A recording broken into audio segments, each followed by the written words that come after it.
اور جس سے اللہ ناراض ہو گیا وہ ناکام ہے. یہ اللہ کا عدل فیصلہ ہے. اور تمت کلمت ربک صدقا والدا، یہ اللہ کے قانون لکھے جا چکے، یہ اللہ کے قول پورے ہو گئے. لا تبدیل لکلمات اللہ، انہیں بدلا نہیں جا سکتا، انہیں کوئی بدل نہیں سکتا. یہ اللہ کا فیصلہ ہے.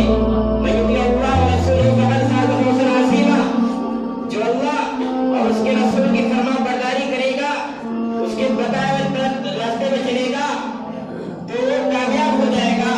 باقی سب لوگ ناکام ہیں. ومن یعص اللہ ورسولہ فقد ضل ضلالا مبینا، جو اللہ اس کے رسول کی نافرمانی کرے گا وہ بہت بڑی گمراہی میں چلا گیا. جو اللہ اس کے رسول کی شریعت کے خلاف چلے گا وہ ہمیشہ ہمیشہ کی جہنم میں چلا دیا جائے گا. یہ اللہ کا قانون ہے جو آدم السلام سے لے کر آج تک اور آج سے لے کر قیامت تک یہی قانون چلے گا. اللہ کا مل جانا انسانوں کی معراج ہے. اللہ کو پا لینا انسانوں کی معراج ہے. انسان تمام ضرورتوں سے محتاج ہے، اللہ تمام ضرورتوں سے پاک ہے. انسان سائل ہے، مانگنے والا ہے، اللہ ہر ضرورت کے پاس سے پاک ہے. للہ ملک السماوات وما فی الارض، تمام زمین و آسمان کے بادشاہ اللہ تمام زمین و آسمان کا بادشاہ اللہ کے پاس ہے، اس کا کوئی شریک نہیں. ولم یکن لہ فی شریک ولم یکن لہ شریک فی الملک، اس کی بادشاہت میں کوئی شریک نہیں. میرے محترم بزرگوں دوستو، لیکن آج امت مسلمہ کا ایسے بہانے پر آ کر رک گئے ہیں. امت مسلمہ کا ایسا ماحول بن گیا ہے کہ آج ہر طرف مسلمانوں کو مارا جا رہا ہے. روزانہ اخبار اور نیوز میں آتے ہیں کہ مسلمانوں کو فلاں جگہ پہ مسلمان کو زندہ جلا دیا گیا، فلاں جگہ پہ مسلمانوں کو مار مار کر اس کو موت کے گھاٹ ڈال دیا گیا. آخر ایسا کیوں؟ ہم نے ایسا کیوں ہوا؟ آج مسلمان کو نشانہ کیوں بنایا جا رہا ہے؟ مسلمان کے مسجدوں کو نشانہ کیوں بنایا جا رہا ہے؟ مسلمان کے مدارس کو نشانہ کیوں بنایا جا رہا ہے؟ علماء کو گرفتار کیوں کیا جا رہا ہے؟ طلباء کو گرفتار کیوں کیا جا رہا ہے؟ اس کی وجہ کیا ہے؟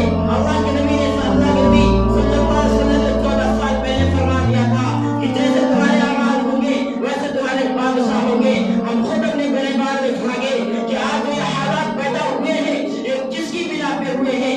ایک صحابہ کرام تھے جو کسرا کے سلطنت پلٹ دی تھی. ایک صحابہ کرام تھے جو ایران کی سب سے سپر طاقت کو پلٹ کر رکھ دی تھی. آج وہی مسلمان ہے جو کل خدا تھا، آج وہی خدا ہے. جو نبی اس وقت تھے وہی نبی کی ہم امتی ہے. لیکن آج ہم سلیح خوار کیوں ہو رہے؟ آج ہم سلیح خوار کیوں ہوئے؟ آج ہم رسوائی میں کیوں پڑے ہوئے ہیں؟ کیونکہ ہم نے نبی صلی اللہ علیہ وسلم کے بتائے ہوئے طریقے کو چھوڑ دیا. نبی کے بتائے ہوئے فرما پر، نبی کے بتائے ہوئے طریقے پر عمل کرنا چھوڑ دیا. صحابہ کرام جو نبی کے ایک اشارے پر اپنی جان قربان کر دیتے تھے. جنگیں بڑھتے جب اللہ کے نبی صلی اللہ علیہ وسلم نے فرمایا 40 صحابہ کرام کو جو تیر انداز کے ماہر تھے ان سے کہا کہ تم اس پہاڑ پہ چلے جاؤ، یہاں پہ تم رہنا، ہم جنگ جیتے یا ہارے، جنگ ہمارے حصے میں آیا دشمن کے حصے میں جائے، لیکن تم وہاں سے بھاگنا. جب جنگ شروع ہو گئی، فتح مسلمان کے قدم چومنے لگی تو صحابہ کرام چھوٹے کے پہاڑ پہ تیر انداز کھڑے تھے. انہوں نے کہا کہ جنگ تو ہم جیت رہے ہیں، چلو کیوں نہ ہم مال خزانے جمع کریں. اللہ کے نبی نے فرما دیا تھا کہ اگر جنگ ہم جیتے یا ہماری گولیاں دشمن لوگ روز ڈالے، ہماری گولیوں کو جانور لوگ کھانے لگے، لیکن تم وہاں سے مت کرنا. وہ صحابہ کرام نے نبی کے ایک قول کو رد کیا، نبی کے ایک بات کو ٹھکرا دی، جیتی ہوئی جنگ میں ہار گئے اس لیے کہ نبی کی بات کو ٹھکرایا. آج ہم کتنے سنتوں کا جنازہ نکال رہے ہیں، نبی کی کتنے قول کو آج ہم سینہ ترگور کر رہے ہیں. ایسے حالات پیدا نہیں ہوں گے تو کیا ہوں گے؟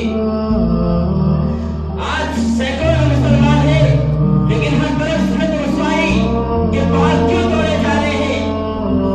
وہ 30 سے 13 تھے، 1000 میں بھاری ہو گئے، آج ہم سینکڑوں میں ہیں لیکن پریشان ہیں. さん نبی صلی اللہ علیہ وسلم سے پوچھا گیا 40 صحابہ کرام کو جو تیر انداز کے ماہر تھے ان سے کہا کہ تم اس پہاڑ پہ چلے جاؤ، یہاں پہ تم رہنا، ہم جنگ جیتے یا ہمارے حصے میں آیا دشمن کے حصے میں جائے، لیکن تم وہاں سے مت کرنا. وہ صحابہ کرام نے نبی صلی اللہ علیہ وسلم کے بتائے ہوئے طریقے پر عمل کرنا چھوڑ دیا. صحابہ کرام جو نبی کے ایک اشارے پر اپنی جان قربان کر دیتے تھے. جنگیں بڑھتے جب اللہ کے نبی صلی اللہ علیہ وسلم نے فرمایا 40 صحابہ کرام کو جو تیر انداز کے ماہر تھے ان سے کہا کہ جنگ تو ہم جیت رہے ہیں، چلو کیوں نہ ہم مال خزانے جمع کریں. اللہ کے نبی نے فرما دیا تھا کہ اگر جنگ ہم جیتے یا ہماری گولیاں دشمن کی حصے میں جائے، لیکن تم وہاں سے مت کرنا.